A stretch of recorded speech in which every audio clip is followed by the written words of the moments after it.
स्वागत है आप सबका हमारे YouTube चैनल पे। हम आ गए हैं फिर से अपने नेक्स्ट सीरीज के नेक्स्ट क्वेश्चंस लेके, नेक्स्ट 25 क्वेश्चन करंट अफेयर्स के, जो कि बहुत इंपॉर्टेंट होंगे हमारे आने वाले यूपीएससी प्री एग्जाम के लिए। और भी जो भी एग्जाम्स हैं हमारे लाइन में, करंट अफेयर्स हर एग्जाम में पूछा जाता है। अगर ये वीडियो आपके लिए यूजफुल है तो इसको लाइक करें, चैनल को सब्सक्राइब करें और वीडियो को शेयर करें। और आपके जो भी सुझाव हैं या आपके विचार हैं वो हमें कॉमेंट बॉक्स में लिख के बताएं। शुरू करते हैं अपना पहला सेशन आज के पहले क्वेश्चन के साथ। Which company has partnered with UNESCO to promote the safeguard the intangible cultural heritage of India? अमूर्त सांस्कृतिक विरासत जो है हमारी, मतलब भारत की, उसको प्रमोट करने के लिए यूनेस्को के साथ कौन सी कंपनी ने इसमें से टाई अप किया है? ठीक है, इसका हमारा आंसर हो जाएगा रॉयल इनफील्ड। रॉयल इनफील्ड ऐसी कंपनी है बेसिकली जिसने यूनेस्को के साथ ही टाई अप किया है। और यूनेस्को की बात कर लें, लेटेस्ट जो यूनेस्को की अपना जो intangible cultural heritage of India जो ऐड हुई है वो हमारी क्या है?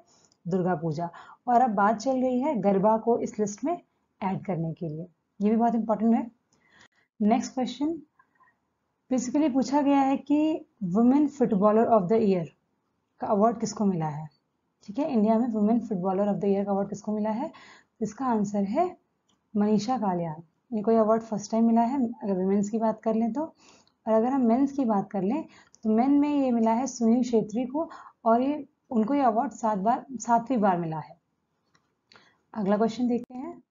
विच institute regulates the digital landing activities? जो डिजिटल लैंडिंग है, डिजिटल पेमेंट्स हैं, इन एक्टिविटीज को देखने के लिए कौन सा इंस्टीट्यूट है इनमें से? तो इसका हमारा सही आंसर हो जाएगा RBI, reserve bank of India. ठीक है, रिजर्व बैंक ऑफ इंडिया की स्थापना कब हुई थी? सबको पता है, 1 अप्रैल 1935।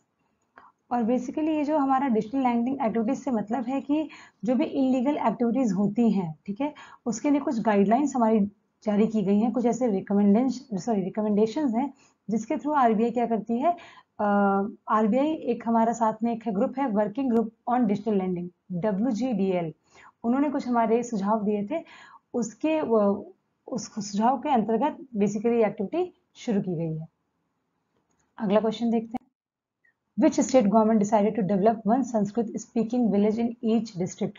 बहुत बड़ा इनिशिएटिव है ये, क्योंकि अभी फिलहाल हमारी कंट्री में सिर्फ एक ही ऐसा गांव है जहाँ पे मतलब सब लोग संस्कृत बोलते हैं। वो गांव भी हमारा कहाँ है? कर्नाटका में। ये भी अपने आप में एक इम्पॉर्टेंट क्वेश्चन है। बट जो हमारा क्वेश्चन पूछ रहा है कौन सा ऐसा स्टेट है जिसने अपने सारे डिस्ट्रिक्ट में एक विलेज जैसे डेवलप करने की बात कही है, तो इसका आंसर हो जाएगा उत्तराखंड। उत्तराखंड ने अपने 13 के 13 डिस्ट्रिक्ट में ऐसी घोषणा की है कि एक ऐसा विलेज डेवलप करेंगे जहाँ पे क्या की जाएगी? संस्कृत बोली जाएगी। नेक्स्ट क्वेश्चन देख लेते हैं। नेक्स्ट क्वेश्चन है कि UNESCO peace prize for efforts to welcome refugees, ये इनमें से किसको दिया गया है? मतलब सबसे ज्यादा जिन्होंने रिफ्यूजी को वेलकम किया हो और सेटल किया हो। तो इसका आंसर हो जाएगा बेसिकली ये जर्मन की फॉर्मर चांसलर है, इनका नाम है एंजेला मार्केल। इन्होंने बेसिकली 1.2 मिलियन रिफ्यूजीज को क्या किया है? शरण दी है अपने देश में। ये रिफ्यूजीज हमारे बेसिकली सीरिया, इराक, अफगानिस्तान और भी बहुत सारी दूसरी कंट्रीज थे जिनको इन्होंने क्या किया? शरण दी है। यूनेस्को की बात कर लें, बेसिकली यूनेस्को का full form United Nation educational, scientific and cultural organisation.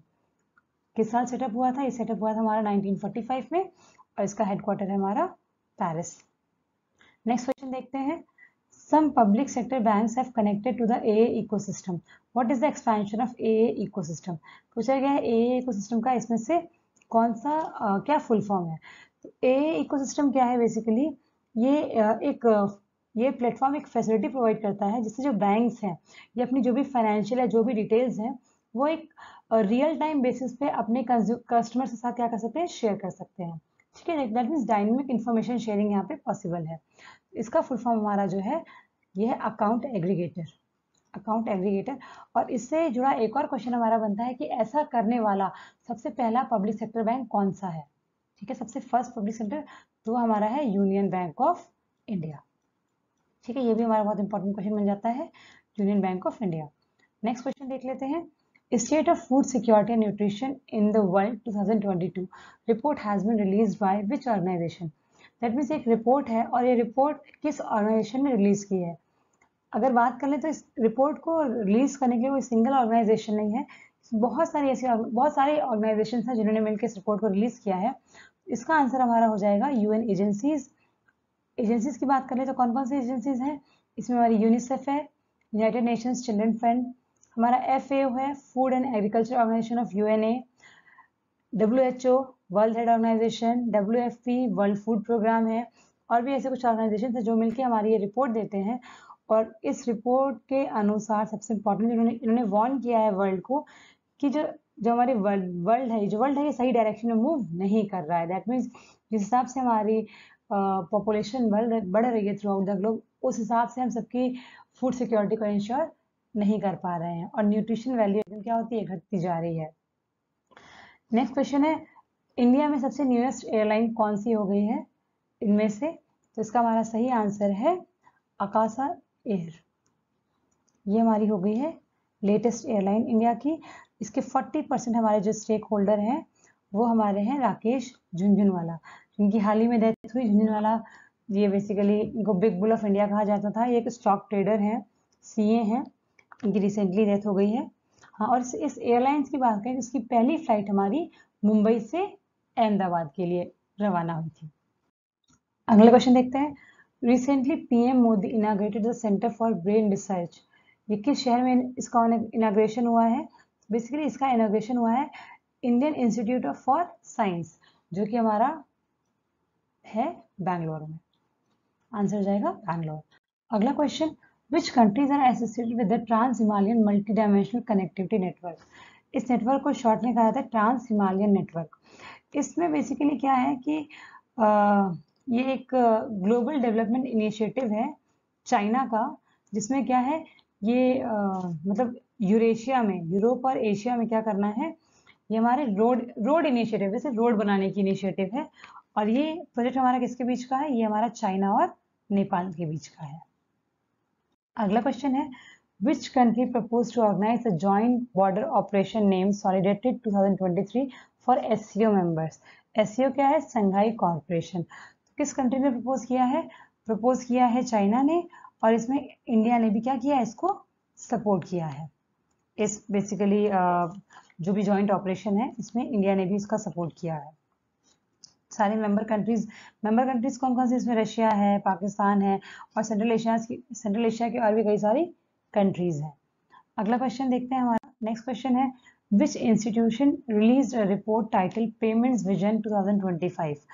Payment vision 2025 basically किस इंस्टीट्यूट ने रिलीज की है? रिलीज की है हमारी RBI ने, रिजर्व बैंक ऑफ इंडिया ने। और इसकी थीम भी इंपॉर्टेंट है। इसकी थीम क्या है? बेसिकली थीम हमारी 4 E's हैं, E payments for everyone, everywhere, every time. ये हमारी इसकी थीम है इसकी रिपोर्ट की। और इसका एम क्या है? इसका एम है कि बेसिकली जो भी हमारे ई पेमेंट ऑप्शंस हैं उनको हम ज़्यादा सिक्योर, फास्ट, कन्वीनियंट, मतलब सेफ हो, सिक्योर हो, अफोर्डेबल हो, कि लोग इजी क्या कर सकें? इलेक्ट्रॉनिक पेमेंट्स कर सकें। अगला question, which state government has announce launching drones in health care? Health care में ड्रोन्स की बात कर लें तो ये ड्रोन्स जो हैं हमें basically red Cliff labs, US की एक कंपनी है, उसने प्रोवाइड की है। और ऐसा करने वाला हमारा उत्तराखंड पहला स्टेट है। उत्तराखंड बन गया हमारा फर्स्ट स्टेट, तो आंसर हो जाएगा Uttarakhand. What is the theme of 2022 world life day? World life day हमारा कब होता है? वर्ल्ड लाइफ डे हमारा होता है 3 मार्च को, ठीक है। और वर्ल्ड लाइफ डे क्यों मनाया जाता है, मतलब ये बेसिकली क्यों ये डे ऑब्जर्व किया जाता है? तो हम अवेयरनेस मतलब फैलाना चाहते हैं रिगार्डिंग हमारे फ्लोरा और फाउना है, उसको प्रोटेक्ट करने के लिए हम क्या करते हैं? अवेयरनेस फैलाने के लिए है। और इसकी जो इस बार की थीम है वो हमारी है रिकवरिंग की species for ecosystem restoration. Answer हो जाएगा हमारा डी। अगला क्वेश्चन देखते हैं, Taliban decided to sign a security agreement with which nation? किस कंट्री के साथ फाइनली तालिबान ने एक सिक्योरिटी एग्रीमेंट साइन किया है? तो ऐसा करने वाला कतर हमारा पहला कंट्री बन गया है। अगला question, prime minister Narendra Modi launch blockchain based digital degrees eight which institute? कहाँ पे ऐसा काम हुआ है? दैट मीन्स जिसमें क्या है, डिजिटल डिग्रीज, स्टूडेंट्स को डिग्री हाथ में ना देके, हार्ड कॉपी ना देके डिजिटली प्रोवाइड की गई है। ठीक है, और ये इनिशिएटिव हमारा स्टार्ट हुआ है IIT कानपुर। सही आंसर हो जाएगा IIT Kanpur. Next question, who has become the first Pakistani female singer to win the Grammy award? कौन सी सिंगर है भाई? ये जो सिंगर है बेसिकली ये सूफी गाने, ट्रेडिशनल सॉन्ग्स, फोक सॉन्ग्स गाती है। इनका नाम है आरूज आफ्ताब। ये सिंगर है हमारे आरूज आफ्ताब। अगला question, what is the number of patents filed in 2021-22? India में कितने पेटेंट फाइल किए गए हैं इस फाइनेंशियल ईयर में? बहुत सारे पेटेंट्स हैं हमारे। इसका सही आंसर हो जाएगा 20,66,440। ठीक है, पेटेंट्स क्या होता है? हमारे क्रिएटिव वर्क के लिए, हमारे जो ओरिजिनल वर्क हैं और हमारे कोई स्पेशल हमारी खोज है उसके लिए हमको क्या करते हैं? पेटेंट दिए जाते हैं। जिसमें कॉपीराइट हमारे पास है, when, where and how to use, how to produce, how to do anything. तो ये हमारे 66,440 सही आंसर है। इंडियाज फर्स्ट इंटरनेट रेडियो अक्स फॉर विजुअली इम्पेयर्ड पीपल, मतलब किस शहर में ऐसा ये फैसिलिटी लॉन्च की गई है विजुअली इम्पेयर्ड लोगों के लिए? ऐसा करने वाला हमारा कौन सा स्टेट है? ये हमारी सिटी है नागपुर। ठीक है, और नागपुर में ये जो रेडियो अक्ष के प्रोग्राम है बेसिकली, इसमें हमारा जो हेल्प की है वो एक एसोसिएशन है, उसका नाम है blind relief association Nagpur. Which smartphone app has been launched by the National Health Authority for keeping health records? Basically health records manage करने के लिए पहले जो ऐप था उसका नाम था NDHM। ठीक है, NDHM का फुल फॉर्म है नेशनल डिजिटल हेल्थ मिशन। अब इसी बेसिकली NDHM में कुछ मॉडिफिकेशंस, कुछ चेंजेस करके जो नया ऐप हमारा लॉन्च हुआ है उसका नाम है हमारा आशा। और ये बेसिकली लॉन्च हुआ है हमारा जो आयुष्मान भारत स्कीम चल रही है उसके तहत ये हमारा ऐप लॉन्च हुआ है। ये ऐप आपको गूगल स्टोर पे भी मिल जाएगा। Which one has become India's 100th unicorn? कौन सी कंपनी बन गई है भाई इंडिया की 100वीं यूनिकॉर्न? तो यूनिकॉर्न, कोई भी यूनिकॉर्न कंपनी तब यूनिकॉर्न बनती है बेसिकली, कोई भी प्राइवेट स्टार्टअप हमारा कब यूनिकॉर्न बनता है?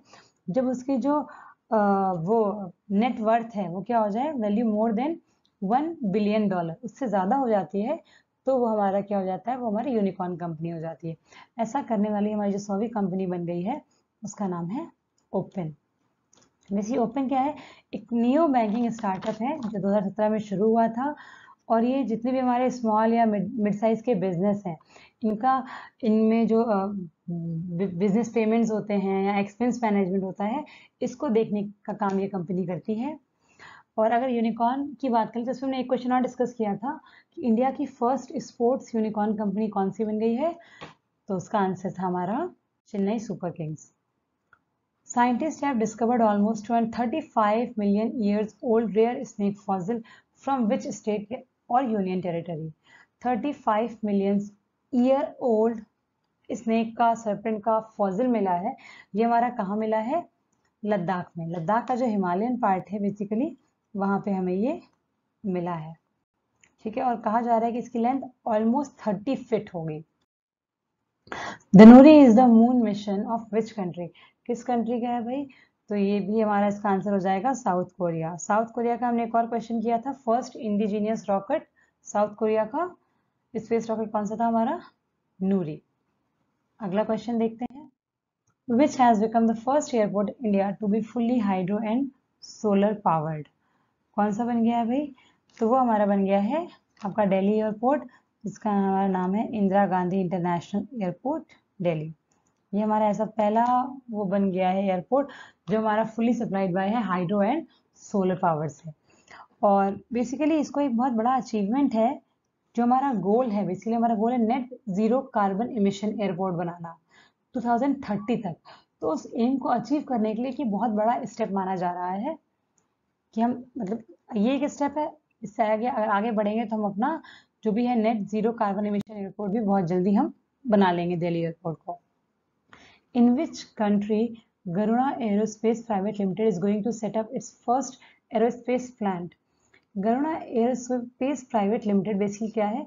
ये एक चेन्नई बेस्ड स्टार्टअप है और इसने एक मलेशिया बेस्ड एक कंपनी के साथ उसने टाई अप किया है ड्रोन्स बनाने के लिए।